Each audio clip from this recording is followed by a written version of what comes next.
Hello and welcome to It's Not for Nothing, a podcast on untangling the mess of grief, faith, trauma, and hope after the death of a child. We are three Catholic mothers carrying the extraordinary cross of child loss.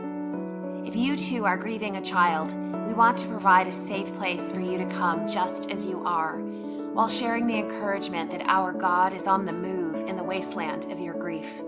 You and your suffering are both precious to Him. It's not for nothing. We're so glad you're here. This episode is sponsored by Sacrilegious. Sacrilegious is a Catholic sock company founded by Scott and Elizabeth Williams. They are on a mission to bring joy through fun and faith-inspired socks. They strive to bring unity, charity, and joy through their family, their business, and one pair of socks at a time. Sacrilegious is a generous donor of Redbird Ministries and also a family of loss. We are thankful for their support and partnership to help reach other grieving hearts with healing and hope. You can find out more about Sacrilegious and browse their extensive collection of well-made, whimsical, and holy saint socks at www.sacrilegious.com.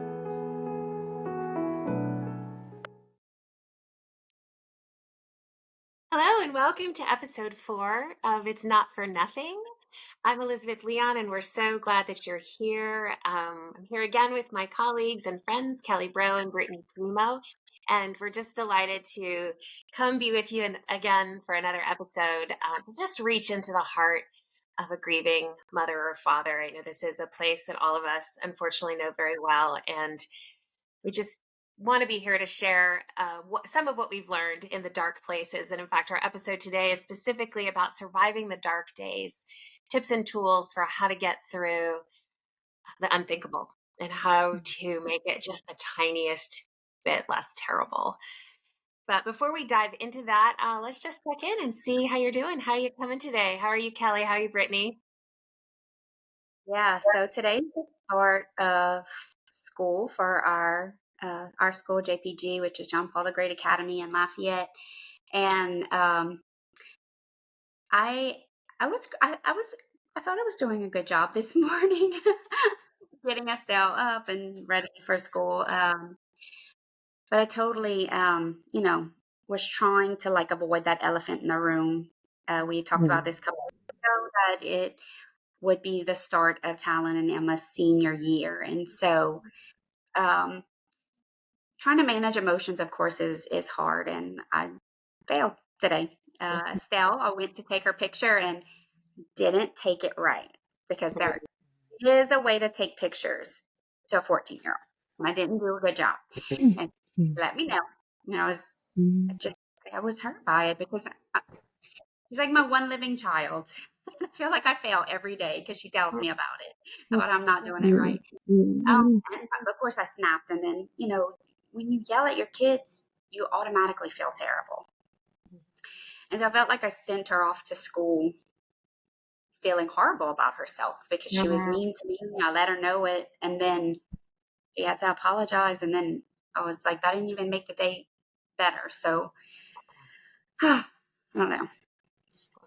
Grace for you. So much grace. We've been there. We've been there. I just got back last night from Colorado Springs. Our son Nathan is at the Air Force Academy, and so yesterday was their acceptance day parade, and my mom and our other son James and I were able to fly out and be with Nathan, and just, as he becomes a true cadet at the Air Force Academy. And it was just a beautiful military celebration, the whole thing. But there's so much emotion as a mom. You think about how much I love and respect that he wants to serve his country and have a great character and be a man of integrity and all of that. But it's also really laying down his life for others, which is, of course, what I've raised him to do. And actually watching him begin to do that it was something. This shift into becoming a military mama is going to take some time. So I'm still kind of wrapping my head around all of that today as we start. But what about you, Brittany? How are you today? I love it. I am okay today. It's been a wonderfully chaotic day. So we have 3 kids that are in school. Max is going into 4th grade, Annie's in kindergarten, and then Evie's in 2nd grade. And I thought I did it. Like Kelly, like I thought I did all the things right. I get home, I'm getting their uniforms ready for tomorrow, like staying on top of all the things. And then I see Annie's nap mat. Mm.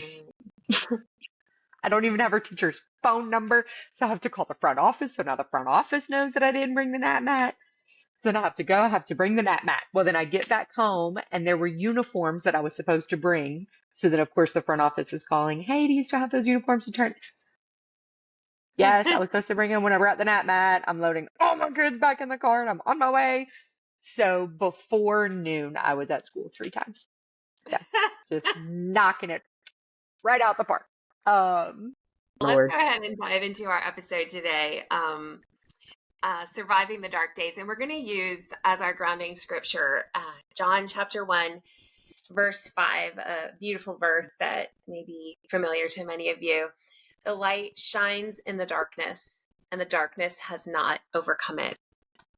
I mean, as a grieving parent, we're introduced. If you don't know darkness already, you begin to know it. You begin to know what it feels like for the light literally to be switched off in your world, and for the things you used to enjoy, happiness or joy or lightness or just normalness, to all of a sudden go away. And, we've said before that grief is very unique, but most of us have found somewhat of a similar trajectory, that those early days of grief are just so much shock.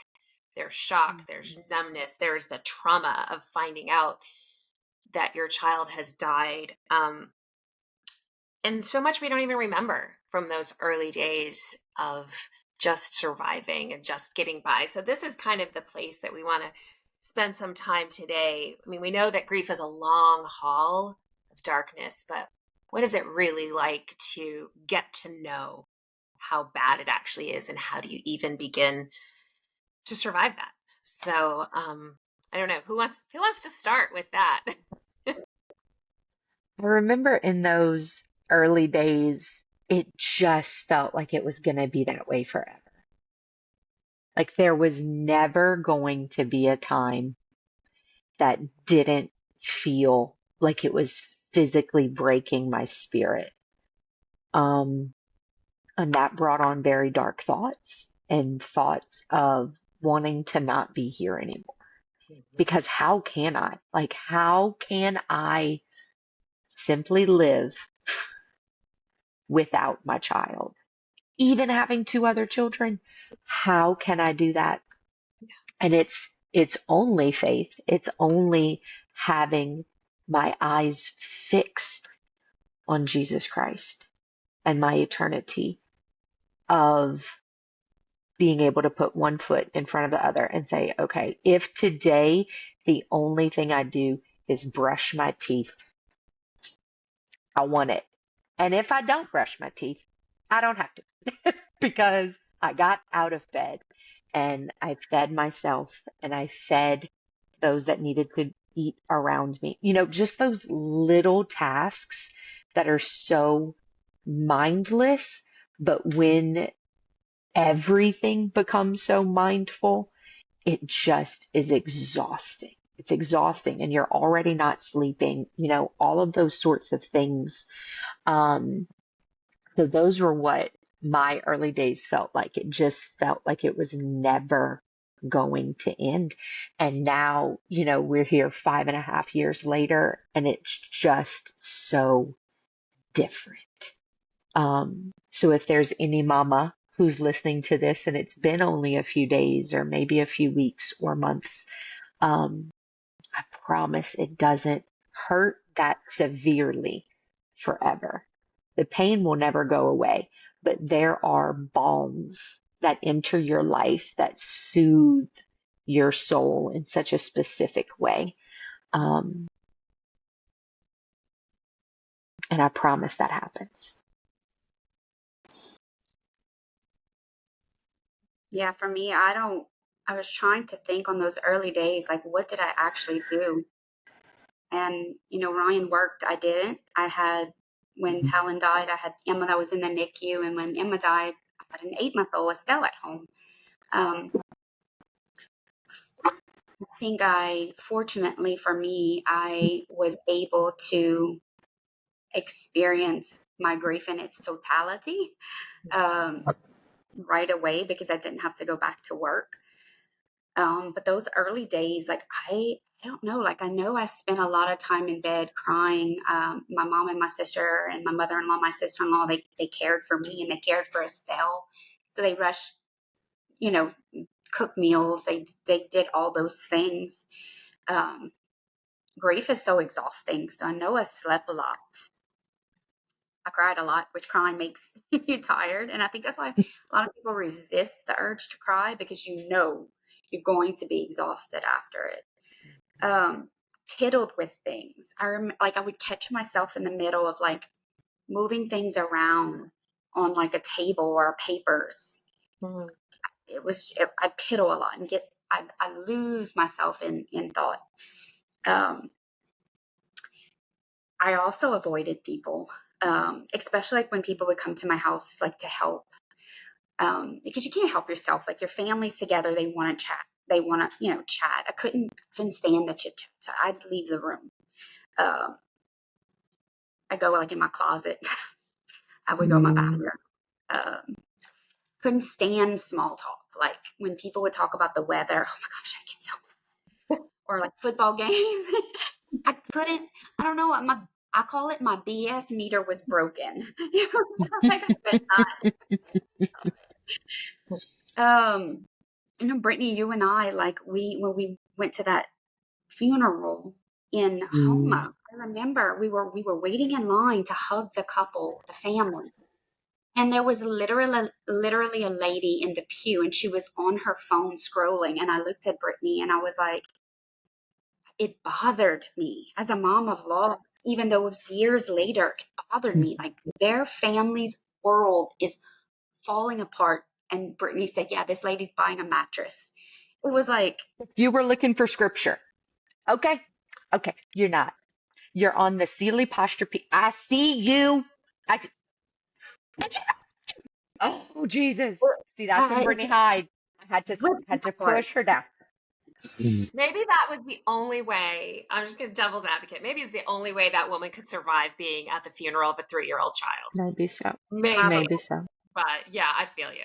Yeah, BS meter is way recalibrated. Brittany, you said something right off the bat of not really still wanting to be here. And I'm really glad that you said that because I think you used this phrase before, the elephant in the room, meaning something different here. But for those of us that have lost a child, being able to name, I'm not sure I still want to be living. And feel like something you're not even allowed to say. Because there are all these things we're supposed to be so grateful for. And of course we are. And of course, I still had my husband. I still had all of these other children, all of those things. I loved them. But I remember so clearly thinking, if Jesus opened the door to heaven back up and said, do you want to come too? I would have been like, yep, I'm right there. I would not have looked back. I would have left them all and just gone right ahead. Instantly. Instantly. No second thought. And that's a crazy thing to admit. So I just want to name that. I'm so glad that we can just normalize that if you're in those early months of grief and you're feeling that. Like you're not alone in that. Also, to name that not wanting to live is not the same as wanting to die. Like those are very different things. So, obviously if there's ongoing thoughts of darkness, it requires some professional help, but there's a kind of normal madness of how can I possibly still be alive? Why is my heart still beating? Because my child is not here. Like it doesn't even make sense. I remember being so disoriented. That early grief period was such a tidal wave. I just felt so caught up in not even knowing what was up, what was down, what time of day it was. My memory was shot. I couldn't remember. I didn't even know how much I didn't remember till years later. Now my kids will mention something and I'll think, oh, that was 2018. No wonder I don't remember it. Mm-hmm.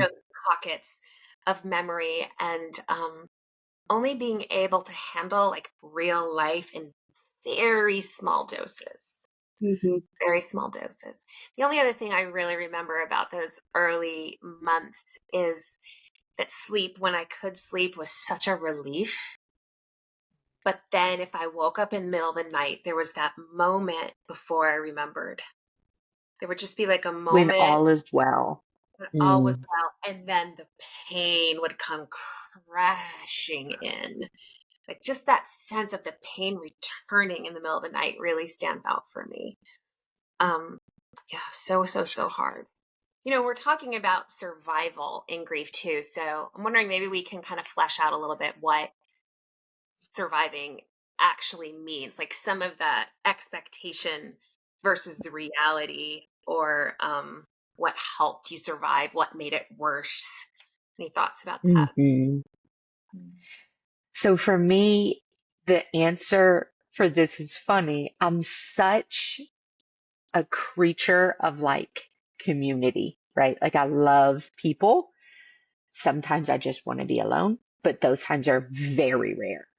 So I just really like being around people, but it's that double-edged sword, right? So like my people, the people who know me very well, the people who love me perfectly, um, they were so intricate in all those early days because they would remove without them even knowing, they would remove things from me that I had like lingering in my spirit. I remember reaching out to a beloved Redbird mom who we were due on the same day, and she lost her daughter, Teresa, while I was still pregnant with Leo. So when I had Leo, there was this beautifulness, of having another son. But I was just so acutely aware that Kristen's daughter was not here. And it just made me so sad. And then 6 months and 2 days go by, and now I'm with her, right? In that sorrow and in that feeling like I'm on the wrong side of heaven. And I just reached out to her and I said, Kristen, I'm so afraid that I'm not going to be the same mom. And I really liked myself, right? Like, I don't know if it's a self-confidence thing or whatever, but like I thought it was really fun and people usually liked being around me. And I think my husband liked me most days. Like, I'm never gonna be that again. I'm never gonna be that person again. I just want to be who I was on December 3rd. I want to be that Brittany. That's who I desire to be. And y'all, she just cut through with such perfect truth. And she said, well, you're not going to be the same, but you're not going to be less than. You're just going to be different. And that's the thing. I feel like we go to this place that we think that because we're not going to be the same, that we're going to be worse. And I don't believe that that's true. I think you're very different. And I think it gives you more of a humanity behind yourself. Because I would encounter people who were just having a bad day, and I would be like, what a grouch. What a horrid person.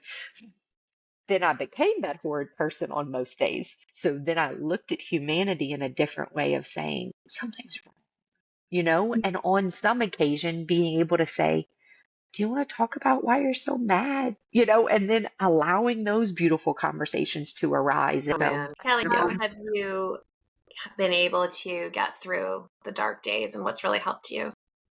Yeah, so I think the things that have helped me, kind of like Brittany, is friends leaning in instead of walking away. Mhm. I had one friend, and her and I weren't that close until this moment in time, very friendly in the community, but didn't grow up together or anything like that. And she was the first person that called me and asked me if I wanted to go painting with a twist. Mm. And I was like, she was not afraid of my grief. And she was a mother of loss. I felt like everybody else walked around on eggshells around me, like I was a porcelain doll, and so afraid to drop me that I would break. Mm. And I already felt that way about myself. I felt felt weak, and I felt like just fragile. And, I felt that I needed people like that would come and just treat me normal. And there was very few. So that was very helpful. Like when she said, you want to go to painting with a twist, it also it allowed me to escape the reality and do something that was helpful. So that was a helpful coping mechanism. The things that really were hard for me were people pushing me to get to a place that I wasn't ready to go. Drinking, that was very unhealthy coping mechanism. My anger, I had a very sharp fuse. Those were the things that weren't helpful because I allowed my rage to kind of take over my spirit. I don't know about y'all, but this like literally set me off. When my friends or my family would complain about their healthy children, I couldn't handle it. Could not handle that. BS meter. Oh my gosh. Total. It was She total. broke. And also too, like when people pretend it didn't happen, and when people stop remembering their birthday and the day that they died. Yeah. Those things were very so hard. Well, and Brittany, you said something before too, kind of getting back to some of the idea about the expectations versus the reality. You were talking about getting out of bed, and like, I don't know what grief manual some people are reading when they have like on days 1 through 7, you can do this, and days 8 through 15. Like, you just need to shred any ideas of that and throw it out the window, whether you're the grieving one or whether you love someone that's grieving, because grief is its own animal and it needs something different in each one of us. And it, like, we called it the grief beast, and it was literally this creature of its own that lived inside of me and still lives, that I have to befriend. I have to get to know. But before it can be tamed, it's wild. And that wildness, like, I felt crazy. And there were days, months and months later, where I wasn't getting out of bed.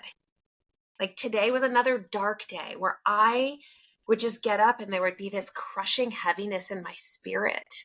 And I would tell my husband, like, it's a dark day.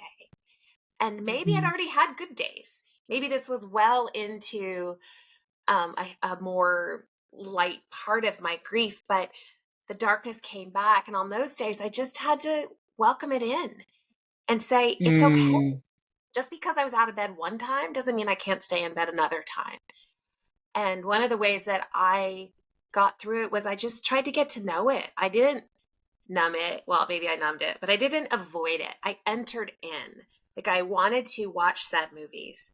I wanted to, if I was sad, I wanted to be as sad as I could be and just dive all the way in there and see what my grief wanted to say. And then I love, Kelly, how you're pointing out, on some days we're like, no, it's too much. And I want to go out. I want to be distracted from it. So to know that both of those are reasonable and healthy choices. To enter into it, it's not indulging your grief. It doesn't mean you'll never get over it. It's not unhealthy to want to express the sorrow that you're holding in your body. Yeah, so I just really had to try to accept how my grief was that day and just welcome it, even though that was really, really hard. Let's try to make it really practical. So maybe we could go around and each one of us share like 1 or 2 practices over time that kind of helped you get through and survive those dark days. Kelly, why don't you start for us?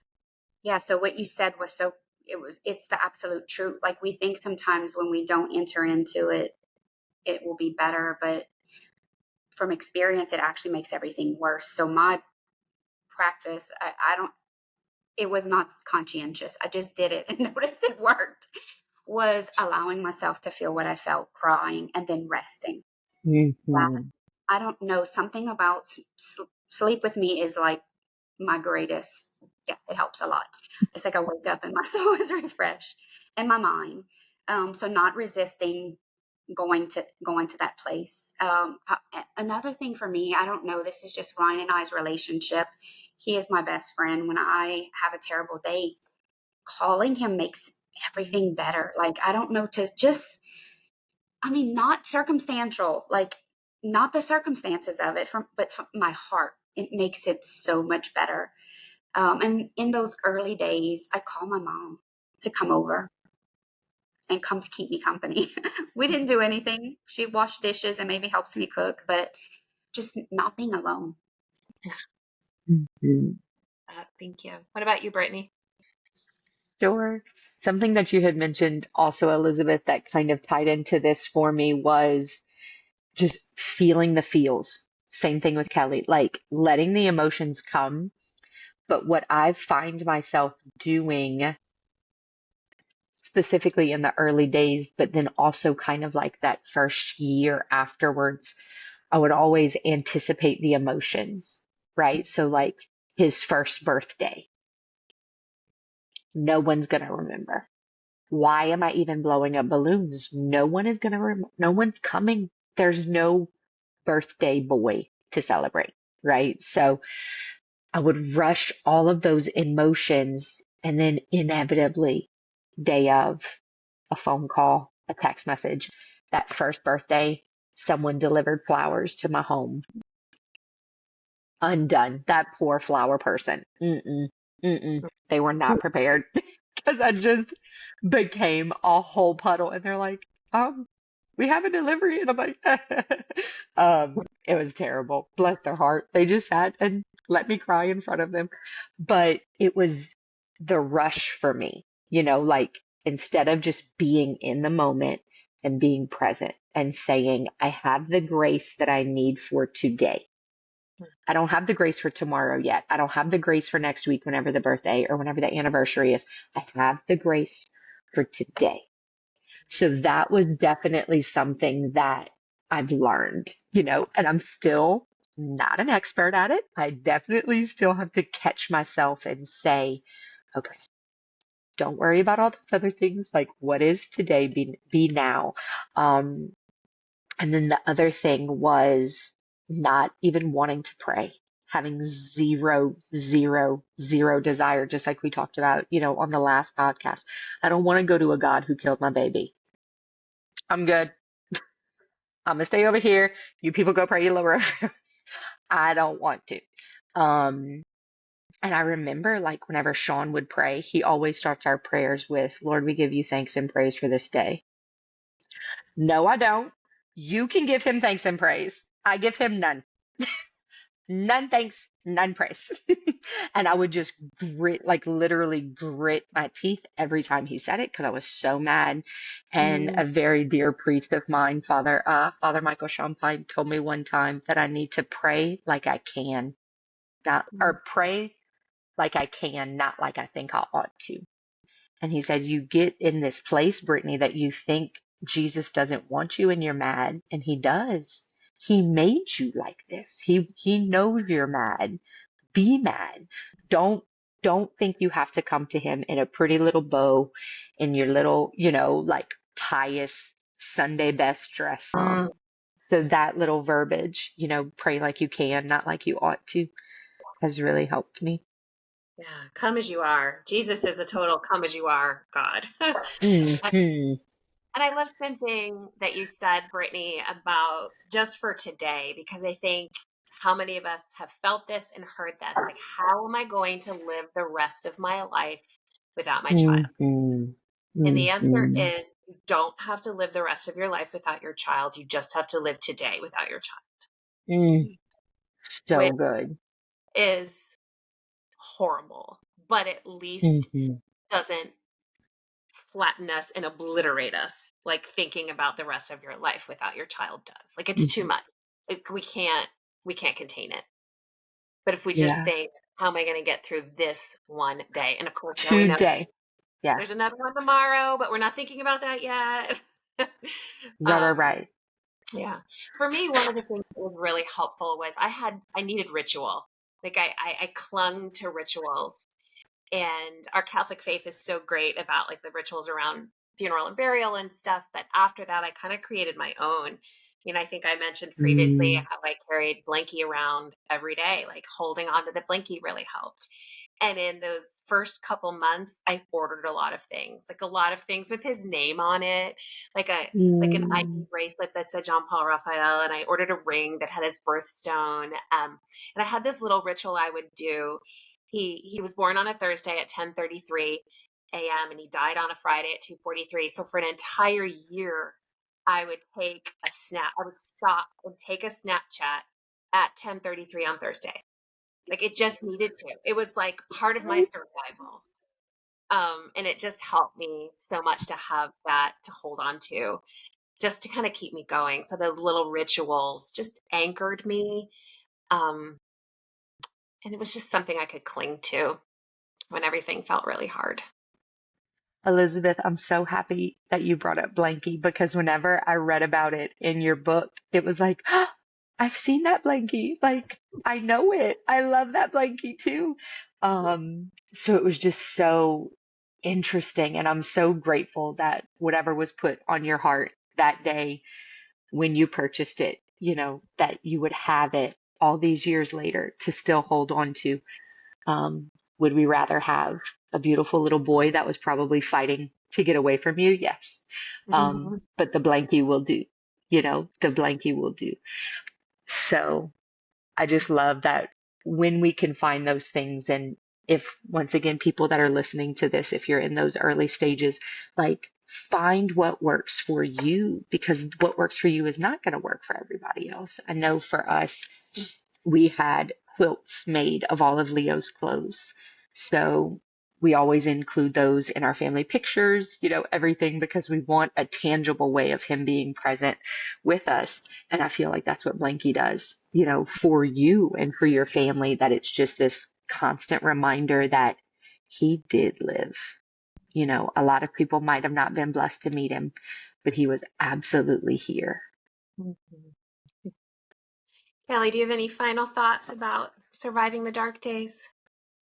Yeah, I wanted to piggyback on what Brittany had said earlier about, the anticipation of the day, through experience, just noticing and encountering those anniversaries, those birthdays, those hard days, those big milestones, is that usually the anticipation was worse than the actual day.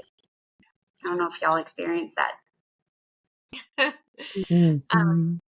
I think we should probably go ahead and wrap this up and come to our final section. It's not for nothing, where we know that our grief is revealing things, it's teaching things, it's transforming things, and it's also we're mindful of what the Lord gives us to hold on to day after day in our grief. So it's not for nothing. How's your grief showing up right now, or what are you holding on to? I am holding on to our leaders' morning of reflection for our retreat that will take place on Saturday. It's always a beautiful day, and it's where our cup gets filled before we pour. So that's coming up in 2 days, and I'm really excited about that. What about you, Brittany? I love that. I can't wait to be there, Kelly. I feel like the knot that I'm holding on to is just trying my best. Even if that means me going to school 15 times before noon. I'm trying my best, and that's all that I can do. And just very much being excited about the school year, for my kids. They miss their friends so much. So it's a big knot. Yeah, school year for me. I'm thinking about our little guy would have been a kindergartner this year. I don't know why that's hitting me kind of hard. And we're going to the beach on Saturday. And then when we get back, my husband and I, we talked about it. We're going to go and we're going to back to school shop for another little boy that would start kindergarten, and just buy a couple outfits, buy a couple pairs of shoes, get the backpack and all this stuff, just so we can. I think that will really fill my mama heart, and and also do a nice thing for someone else, but mostly just because I want to back to school shop for my little boy. So that's kind of how I'm thinking. Just showing up right now. So we're so glad that all of you have been here today to share your heart and your time with us. And we pray that our words and the Lord and the wisdom that he has brought us in our grief has blessed you in some way as you're surviving your own dark days or loving someone who has dark days to survive. Kelly, I know you found a beautiful prayer. Would you pray for us and for our listeners as we wrap up? Absolutely. In the name of the Father, Son, and the Holy Spirit. And this prayer actually comes from the Church of St. Agnes in New York, New York. It's a prayer I found on the internet that they wrote. Lord, you are my strength, my light, and who decides my destiny. With you, I know that I will be able to overcome all the challenges, all the problems, and all the pain. With your presence, I know that I will be able to overcome moments of difficulty, just like I am going through now. I know I will overcome this grief with the support of my family and also with your support. Lord, I know that you will not only be by my side, but also by my entire grieving family. I know that you will help us to have the strength to overcome this moment and that you will show us the path of light.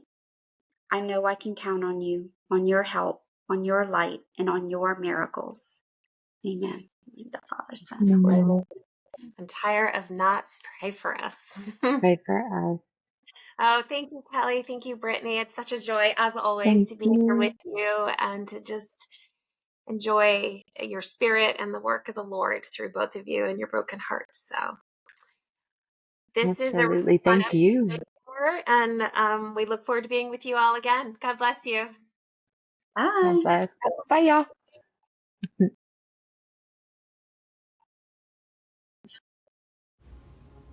Thank you so much for joining us today.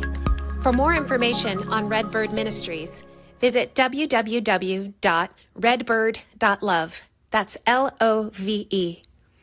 Or join our free virtual community on the Redbird app. Hope to see you there.